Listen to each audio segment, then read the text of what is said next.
A property is scheduled to close on June 12th and the day of closing belongs to the seller. The monthly lease payment for the property is $2,000. The tenant has already paid the entire month's rent to the seller. How much should the seller credit the buyer during the closing process?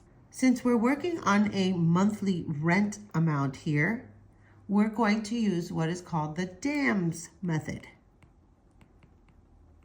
where all we do is divide, add, multiply, and subtract. That is the 4-step process we are going to take. The first step is to divide.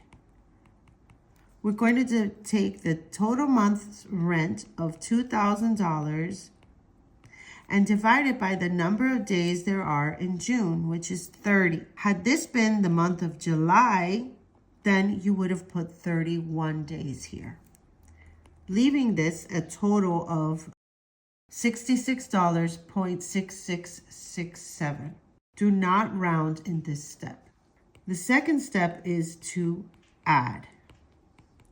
Just like in the DAM method, you're going to add the number of days the seller owns the property for just the month of June. So June 1 until June 12th, because that day belongs to the seller. So that's 12 total days. If the day of closing belonged to the buyer, this would have been 11 days, June 1 through 11. So leaving it 11 days where the seller owns the property for that month. The third step is to multiply. So you're going to multiply step 1 times step 2. So that's 66.6667 times 12. And that's going to equal $800. That is how much the seller gets to keep out of the total amount of rent that was paid for the month of June.